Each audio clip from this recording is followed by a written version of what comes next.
Assalamualaikum warahmatullahi wabarakatuh. Saya dari kumpulan 2. Nama ahli kumpulan saya ialah Muhammad Eni Amin BOG.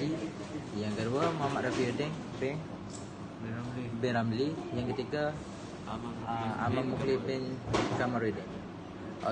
Saya ingin menerangkan pendahuluan tentang motivasi. Seperti yang kita tahu, sifat dan kepentingan motivasi ialah motivasi adalah satu set kuasa yang menyebabkan orang berkelakuan dengan cara tertentu. Seseorang pengurus akan sentiasa berusaha memajukan organisasinya, sama ada mengekalkan pencapaian organisasinya atau meningkatkannya dengan tahap yang dapat memuaskan sehinggalah matlamat organisasi tercapai dengan jaya. Seterusnya, hubungan antara motivasi dengan pencapaian. Hubungan antara motivasi dengan pencapaian ialah apabila individu mempunyai motivasi yang tinggi, prestasi juga tinggi. Dalam kata lain, prestasi yang positif berkaitan dengan motivasi. Walau bagaimanapun, dalam realiti prestasi tidak bergantung kepada motivasi. Keupayaan juga penting untuk mencapai prestasi tinggi tanpa keupayaan. Prestasi akan terjejas walaupun di unsur motivasi hadir. Keupayaan diaktifkan sebagai kemahiran semula jadi atau bakat yang terpendam dalam diri seseorang. Ia adalah kuasa mental atau fizikal untuk melakukan sesuatu tugas. Beberapa contoh keupayaan dalam konteks sesebuah organisasi adalah kemahiran untuk menetapkan mesej, kemahiran untuk memprogram komputer, dan kemahiran untuk menyelesaikan masalah. Contohnya, hubungan ini boleh digambarkan dalam persamaan berikut, ialah P sama dengan MXA. P sama dengan pencapaian, M motivasi, A keupayaan. Samping itu, kepentingan motivasi. Motivasi memberi banyak kebaikan kepada organisasi. Ia juga boleh menghasilkan pekerja yang lebih produktif.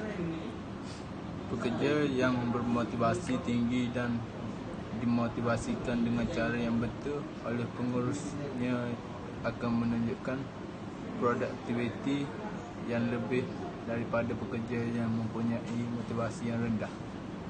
Tujuan motivasi pula, motivasi yang diwujudkan dalam organisasi yang dengan berbagai tujuan, maka dapatlah kita mengenal pasti secara amnya tujuan motivasi adalah untuk memenuhi kepuasan. Pekerja yang berpuas hati dan mempunyai semangat bekerja yang tinggi akan mempamerkan kerjasama yang baik dan kepatuhan setia serta kesetiaan kepada organisasi. Kedua, motivasi kelakuan kerja.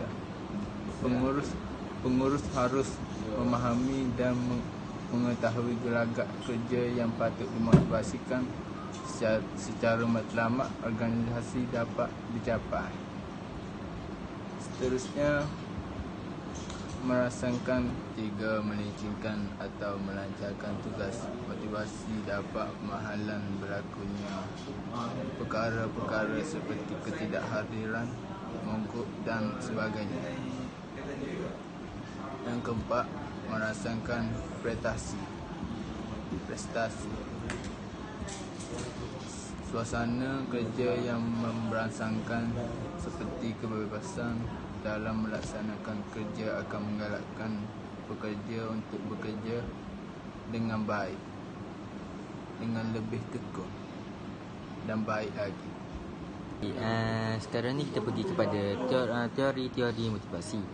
Kita dapati banyak teori-teori telah dihasilkan berdasarkan para penyelidik yang telah mencuba berbagai cara untuk memotivasikan pekerja bagi meningkatkan produktiviti. Sekarang kita akan melihat teori-teori tersebut. Di antara teori yang kita akan pelajari adalah teori hierarki keperluan Maslow, teori dua faktor Herzberg dan teori X dan Y. Teori hierarki adalah keperluan telah diketengahkan oleh seorang ahli psikologi iaitu Abraham Maslow. Beliau percaya bahawa setiap individu mempunyai 5 kategori keperluan yang disusun mengikut keperluan. Okey, antara keperluan ialah keperluan fisiologi. Okey, maaf. Antara keperluan ialah keperluan fisiologi, keperluan keselamatan, keperluan sosial, keperluan perhargaan diri, akhir sekali keperluan kepuasan diri. Dan akhir pada social cognitive theory. Teori pembelajaran sosial yang dikemukakan oleh Bandura telah memberi penekanan tentang bagaimana perilaku kita dipengaruhi oleh persekitaran melalui peneguhan, reinforcement dan observational learning.